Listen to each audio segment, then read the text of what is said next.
হাই friends, আজি মই কেইটামান গুৰুত্বপূৰ্ণ বিষয়ৰ ওপৰত কথা পাতিম বুলি ভাবিছোঁ। যিহেতুকৈ SSC GDৰ এইবাৰ যিটো আমাৰ 24ৰ ভেকেঞ্চি বহুত লেট হোৱা দেখা গৈছে, আমি সকলোৱে গম পাইছোঁ। আৰু লগতে আমাৰ ল'ৰা ছোৱালী ৰানিঙৰ বাবে অপেক্ষা কৰি কৰি এতিয়া খং উঠিবলৈ মানে ধৰিছে।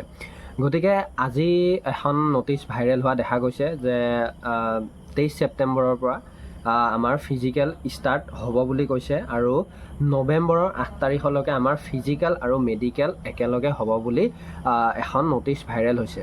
এতিয়া এই বিষয়টোৰ ওপৰত মই কথা পাতিম, আৰু তোমালোকে নিজে কিছুমান কথা ভাবিবা, নিজে কিছুমান কথা উপলব্ধি কৰিবা, তেতিয়া নিশ্চয় কথাবিলাক তোমালোকে নিজে ভাবাৰ নিচিনাকৈ হ'ব। মই প্ৰথম কথাটো কওঁ, আমাৰ কেইটামান হিন্দীৰ মানে ডাঙৰ ডাঙৰ চেনেল আছে। চ' সেই চেনেলকেইটা বহুত SSCৰ ওপৰত গাদ্দাৰি কৰি থকা দেখা যায়। মই আগতো লক্ষ্য কৰিছিলোঁ, গাদ্দাৰি মানে কি, বহুত ল'ৰা ছোৱালীক এনেই কিছুমান মিছা আভুৱা ভৰা কথা কৈ তেওঁলোকে ভিউৱাৰ্ছ কমায়, টকা ইনকম কৰে। তো মই চেনেলকেইটাৰ নাম বাৰু নকওঁ, কিন্তু মই সেই চেনেলকেইটাতে প্ৰায় তেনেকুৱা ফেক নটিচ প্ৰথমতে ভাইৰেল হোৱা দেখিবলৈ পাওঁ।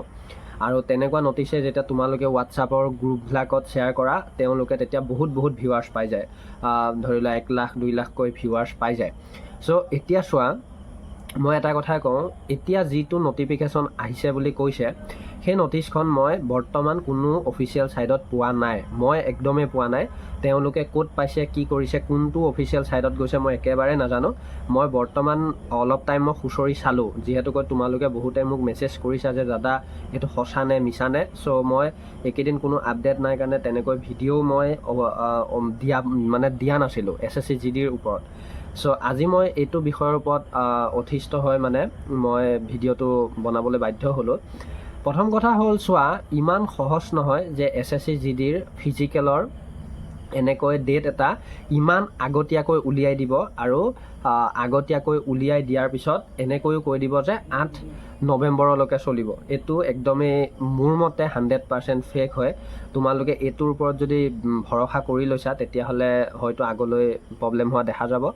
আৰু মই এইটোও কওঁ, এতিয়ালৈকে যদি তোমালোকে ষ্টাৰ্টিং পইণ্টটো ভাবা, যেতিয়া আমাৰ এই ভেকেঞ্চিখিনি এপ্লাই হৈছিলে, ভেকেঞ্চিখিনি এপ্লাই হওঁতে এটা কথাই স্পষ্টভাৱে লিখা হৈ আছিলে, আৰু বৰ্তমানো লিখা হৈ আছে, যে এটা পোষ্টৰ এগেইনষ্টত ফিজিকেলত মাতিব 8টাকৈ আৰু মেডিকেলত মাতিব 2টাকৈ, আৰু কাট অফ লিষ্ট লাগিব 3খন।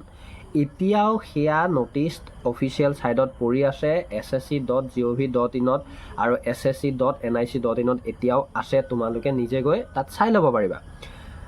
গতিকে মই এটা কথাই কওঁ, যদি এনেকুৱা কিবা এটা ডাঙৰ পৰিৱৰ্তন হ'ব লগা হ'ল হয় যে ফিজিকেল আৰু মেডিকেল, তেতিয়াহ'লে আমি এটা কথাৰ ওপৰতে গম পালোঁ হয়, সেই কথাটো কেতিয়া আমাক CRPFে নজনায়।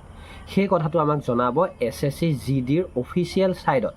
কাৰণ কিয়, এইটো ভেকেঞ্চি আমাৰ SSC GDৰ ভেকেঞ্চি হয়, না কি আমাৰ CRPFৰ ভেকেঞ্চি।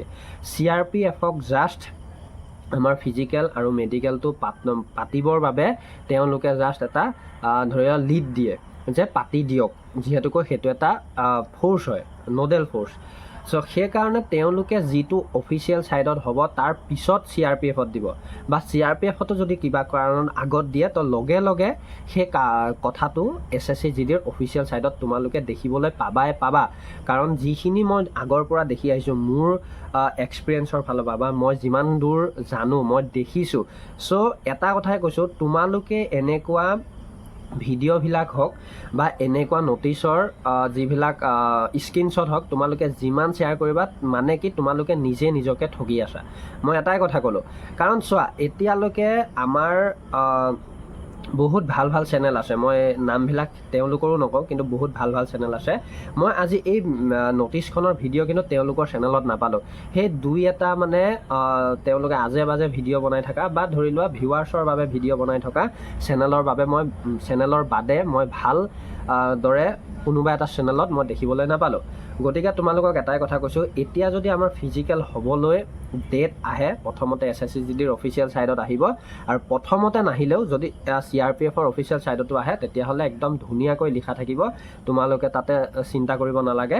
আৰু যদি এই ন'টিছখন মই যিখনৰ কথা পাতি আছোঁ সেইখন যদি কিবা কাৰণে ৰিয়েলো হয় তেতিয়াহ'লে তোমালোকে চাই থাকা, যিহেতুকে আজি ভাইৰেল হৈছে নহয়, তোমালোকে চাই থাকা 2 বা 3 দিনৰ পিছত গোটেইখিনি ডাটা হিন্দী টু ইংলিছ দুইটা লেংগুৱেজতে অফিচিয়েল ছাইডত লিখা হয়, এখন ডাঙৰকৈ ন'টিছ আহিব। আৰু যদি নাহে তোমালোকে গম পাবা এইখন 110% ফেক ন'টিছ।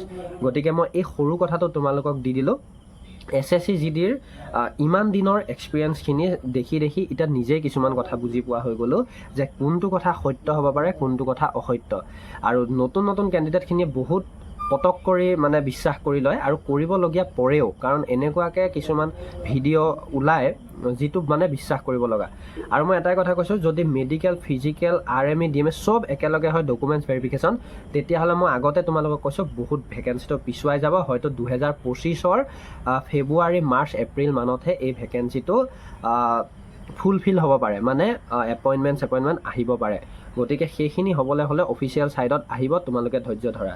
চ' মই এই সৰু কথাটো তোমালোকক ভাঙি দিলোঁ। মোৰ মতে এই ন'টিছখন ফেক হয়, আৰু যদি ৰিয়েলো হয় পিছত নিশ্চয় সেইটো গম পাম। গতিকে তোমালোকে যিমান পাৰা অসমৰ ল'ৰা ছোৱালীক শ্বেয়াৰ কৰা। চ' আজিলৈ ধন্যবাদ। জয় আই অসম।